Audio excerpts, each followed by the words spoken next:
different. So why didn't they institute the one world government in the 1980s? Right. Well, in the 1990s. Don't bother voting. All the votes are all rigged. There's nothing you can do. You have no influence.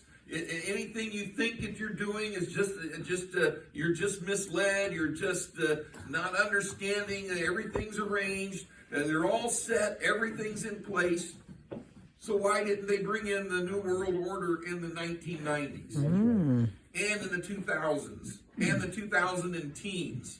And we're here. And today, though, we do see things much more so. Absolutely. But if everything is controlled, if no vote matters whatsoever, why haven't they instituted their plan? Why didn't they do it 2 years ago? Right. Why didn't they do it Trump- 3 years Trump ago or blocked it. last year?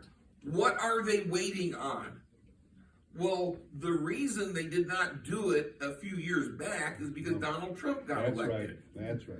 And he got elected because Daniel chapter 2 says God raises up kings and he puts down kings. Amen. It wasn't God's time yet Yep. for the globalists to achieve their goal. He set them back a good 4+ years. Yep.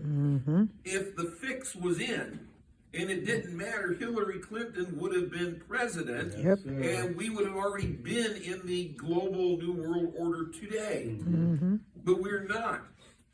And likewise, when we look at what happened in the U.S. Congress, why would they have let that happen? The usual explanation is just to give people a semblance, a thought that they're making a difference. Why?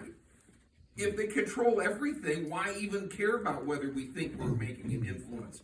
But when you look at what McCarthy is doing, and I don't care for McCarthy, Representative McCarthy, but because of the 20-some Republicans that stood up and said no, they forced him to do some things Yes. which have been good. Because some people took a stand. Amen. Not many people, but some people took a stand. And so as a consequence, we have slowed down things. Now, does it mean that it's not going to happen? Obviously not. The group in Davos would like to be ruling the world completely without opposition right now. But they're not. I know some people say they are, but they're not, because otherwise they could just dispense with all the elections and do whatever they want. If they have total control, why aren't they using it? But they're not, because they can't. Wickedness is increasing, and it increases because God's people don't get involved. God raises up people to talk about these things and to understand and give some insight and everything. But it's up to us whether we do anything with that or not. And that's where, as long as we can make a slight influence, we're holding it back ever so slightly. We're what God is using in 2 Thessalonians chapter 2, Yep. when he said that the mystery of iniquity is already working in the world, but it's being held back, it's being restrained.